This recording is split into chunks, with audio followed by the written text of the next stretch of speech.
हाय, मेरा नाम है अक्षित चावला और आज एक बहुत ही इंपॉर्टेंट टॉपिक के बारे में बात करने जा रहा हूँ जो है नेट न्यूट्रलिटी।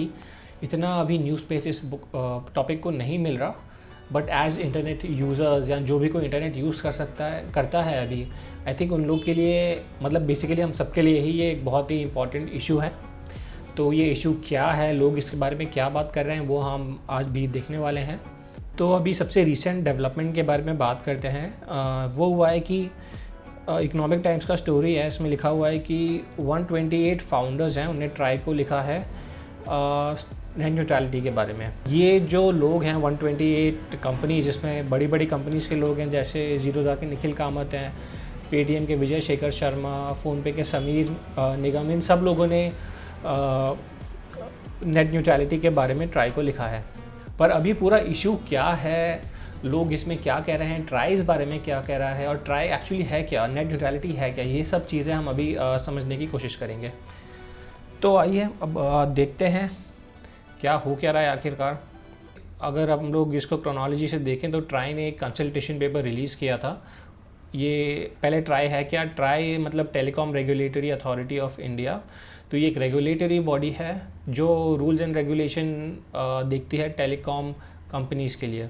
ये जैसे क्वेश्चन 9 आप देख रहे हो, तो ट्राई ने पूछा था what could be the potential challenges arising out of the collaborative framework between OTT communication service providers and the licensed telecommunication service providers, and how will it impact the aspects of net neutrality, consumer access and consumer choice etc. बहुत ही important question है। तो basically यहाँ पे हो क्या रहा है कि जो टेलीकॉम कंपनीज़ हैं, वो टेलीकॉम कंपनीज़ चाहती हैं कि OTT कम्युनिकेशन प्रोवाइडर्स हैं, जो OTT कम्युनिकेशन प्रोवाइडर्स मतलब जैसे व्हाट्सएप हो गया, जूम हो गया, जो भी इंटरनेट बेस्ड कम्युनिकेशन सर्विसेज हैं, अगर ये लोग साथ में काम करेंगी तो इसमें क्या चैलेंजेस आ सकते हैं और उसका नेट न्यूट्रलिटी पे क्या इम्पैक्ट होगा, ये था ट्राई का सवाल। Now to give you a general idea, telecom companies का जो एक स्टैंस रहा है पहले से भी, वो ये रहा है कि जो OTT प्लेटफॉर्म्स है जैसे व्हाट्सएप, फेसबुक वगैरह, इन लोग को भी रेगुलेशंस के अंडर लाना चाहिए, जैसे कि टेलीकॉम कंपनीज रेगुलेशन में रहती है। तो अब जो टेलीकॉम कंपनीज़ हैं, जियो, एयरटेल वगैरह, वो दो चीज़ें मेरे हिसाब से मेन कहती हैं। पहली तो ये है कि जो OTT ऐप्स हैं, व्हाट्सएप, फेसबुक एट्सेट्रा एट्सेट्रा, उन लोग को भी रेगुलेट करना चाहिए टेलीकॉम की तरह। और दूसरी बात वो ये कहती है कि जैसे टेलीकॉम कंपनीज़ जो हैं वो स्पेक्ट्रम खरीदती है, अपने टावर लगाती है, अपना इंफ्रास्ट्रक्चर मेंटेन करती है पूरा, इस चीज़ के लिए काफ़ी सारे खर्चे करने पड़ते हैं। इसी तरीके से जो OTT कंपनीज़ हैं, उन लोग को भी इन खर्चों के लिए टेलीकॉम कंपनीज़ को पेमेंट करना चाहिए। उनका ये कहना है कि व्हाट्सएप वगैरह को और टेलीकॉम कंपनीज़ को पेमेंट करना चाहिए ताकि वो इंफ्रास्ट्रक्चर जो है वो अच्छे से मेंटेन कर सकें अपना टेलीकॉम का। तो ये आर्ग्यूमेंट है टेलीकॉम कंपनीज़ का। तो इससे पहले कि हम आगे बढ़ें, आई थिंक सबसे बेसिक क्वेश्चन यही है कि what the hell is net neutrality. Net neutrality का मतलब क्या है? सो नेट न्यूट्रलिटी का बेसिकली मतलब क्या होता है, मैं आपको इस डेफिनेशन के थ्रू बताता हूँ। तो 3 कैरेक्टरिस्टिक्स दिए हैं इस डेफिनेशन में। पहला है कि equal access to all sites. मान लो आप कोई भी इंटरनेट सर्विस यूज़ कर रहे हो, जैसे जियो या एयरटेल के थ्रू, आप उस इंटरनेट सर्विस पे कोई भी वेबसाइट का आपको इक्वल एक्सेस होना चाहिए। मतलब आप उस पर फेसबुक भी एक्सेस कर सकते हो, आप उस पर यूट्यूब भी एक्सेस कर सकते हो। इंटरनेट सर्विस प्रोवाइडर्स डिफ्रेंशिएट नहीं कर सकते कि हाँ, मैं हमारे यूज़र्स को सिर्फ फेसबुक का एक्सेस दूंगा और मैं उसे यूट्यूब का एक्सेस नहीं दूंगा। ऐसा ये इंटरनेट सर्विस प्रोवाइडर्स नहीं कह सकते। तो जो एक्सेस मिलता है इंटरनेट कंपनीज़ को भी और यूज़र्स को भी, दोनों को एक इक्वल एक्सेस मिलता है इंटरनेट पे। एक तरीके से कह सकते हो कि इक्वल अपॉर्चुनिटी मिलती है, ऑल्दो वो एक डिबेटेबल टॉपिक है। मेरे हिसाब से इक्वल एक्सेस को आप थोड़ा एक्सटेंड करके ये भी कह सकते हो कि जो स्पीड आपको मिलती है इंटरनेट की, मान लो आप नेटफ्लिक्स यूज़ कर रहे हो और आप एक हॉटस्टार यूज़ कर रहे हो, तो आपको कोई इंटरनेट सर्विस प्रोवाइडर और ये लोग ये नहीं कह सकते कि आप नेटफ्लिक्स पे हम आपको बेटर स्पीड प्रोवाइड करेंगे और हॉटस्टार पे हम आपको कम स्पीड प्रोवाइड करेंगे। ऐसी चीज़ें करना नेट न्यूट्रलिटी के अगेंस्ट है। दूसरा जो कैरेक्टरिस्टिक है वो है same data cost to access a site. 1 GB जैसे डेटा खर्च कर रहे हो वोडाफोन पे, तो आपको मान लो 20 या 30 रुपये उसका लगेगा, 30 रुपीज़ मान लो लगता है। और अगर आप यूट्यूब और फेसबुक कोई भी साइट एक्सेस कर रहे हो तो आपको पर GB का चार्जेस उतना ही लगना चाहिए, 30 रुपये ही लगना चाहिए। ऐसा नहीं किया जा सकता कि यूट्यूब एक्सेस करने के लिए आपको सिर्फ 5 रुपये में एक्सेस दे देंगे और फेसबुक के लिए आपको 30 रुपीज़ पर GB के रेट से चार्ज होगा डेटा। तो ये सब चीज़ें नहीं अलाउड हैं नेट न्यूट्रलिटी के प्रिंसिपल्स में। ज़ीरो रेटिंग को सिंपल से समझना है, मतलब कि टोल फ्री। ज़ीरो रेटिंग मतलब है कि कोई भी मोबाइल नेटवर्क्स या कोई भी इंटरनेट सर्विस प्रोवाइडर्स हैं वो फ्री एक्सेस नहीं दे सकते चीज़ों के लिए। कि मान लो आप वो कह रहे हैं कि आप नेटफ्लिक्स यूज़ करो, हम आपको चार्ज ही नहीं करेंगे। कोई इंटरनेट सर्विस ऐसा नहीं कर सकती, और अगर करती है तो इससे नुकसान ये होता है कि कुछ सर्विसेज को एडवांटेज मिलता है और बाकी कुछ सर्विसेज डिसएडवांटेज पे आ जाती हैं। तो बेसिकली एक तरीके से आप डिफरेंशिएट कर रहे हो, डिस्क्रिमिनेट कर रहे हो। तो ये जो डिस्क्रिमिनेशन हो रहा है OTTs के लिए, ये अलाउड नहीं है नेट न्यूट्रलिटी के प्रिंसिपल्स में।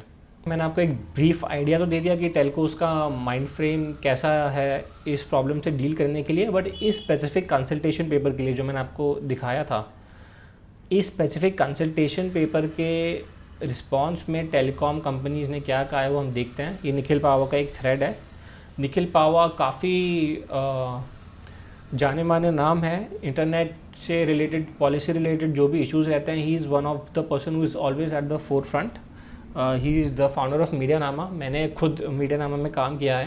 एज अ डिस्क्लोजर मैं आपको बता दूं, मीडियानामा इज़ अ न्यूज़ वेबसाइट जो टेक पॉलिसी रिलेटेड चीज़ें कवर करती है।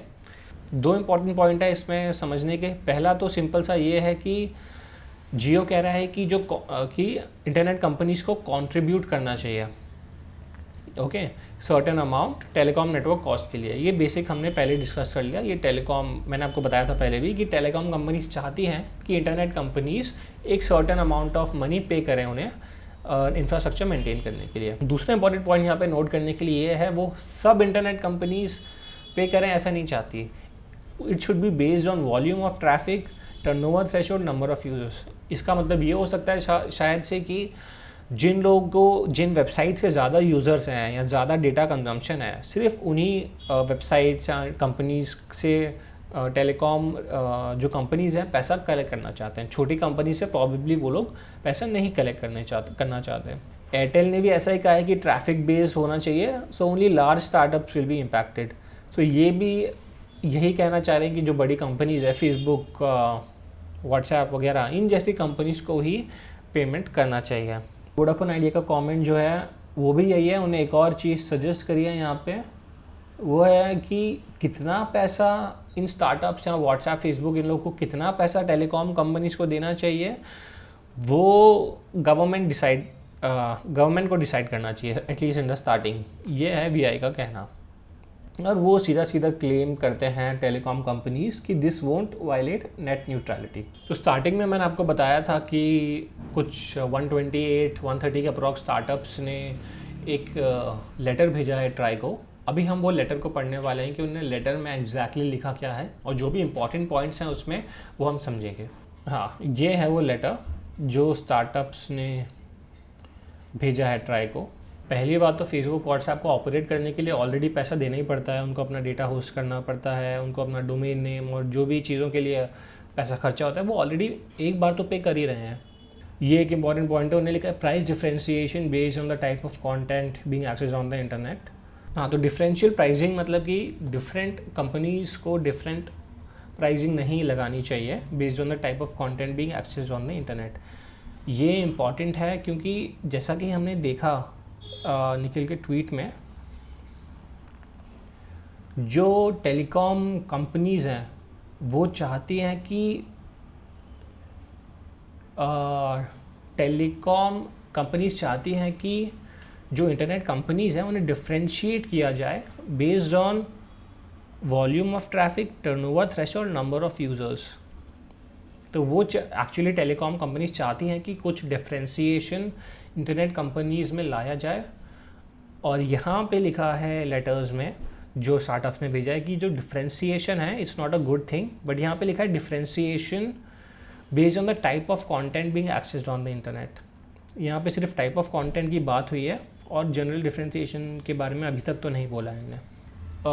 इस तरीके के जो प्रपोज रेगुलेशंस है जो टेलीकॉम बोल रही हैं, कंपनीज बोल रही हैं, अगर वैसा किया जाए तो कुछ वेबसाइट्स को फेवरेबल ट्रीटमेंट भी मिल सकता है और उससे डिस्क्रिमिनेशन भी हो सकता है। ये है लेटर में लिखा हुआ। और इससे एंट्री बैरियर्स भी आ सकते हैं, क्योंकि मान लो एक कंपनी बहुत बड़ी हो गई है ना, तो उसे जियो को पैसा देना पड़ जाएगा सबसे पहले। तो अगर उसे ऑपरेट भी करना है तो बेसिक ऑपरेट भी करना है, जियो मतलब जियो, एयरटेल, वोडाफोन, तीनों को पैसा देना पड़ जाएगा। तो ये तो काफ़ी दिक्कत वाली बात हो जाएगी। फिर जिस तरीके से टेलकोज डिफ्रेंशिएट करना चाहते हैं लार्ज ट्रैफिक जनरेटर्स, और फिर वो बात करते हैं फेयर कंट्रीब्यूशन देना चाहिए इंटरनेट कंपनीज़ को, तो ये बहुत एब्स्ट्रैक्ट टर्म्स है मेरे ख्याल से, और इस लेटर में भी लिखा है, काफ़ी इनमें क्लैरिटी नहीं है और आर्बिट्री है।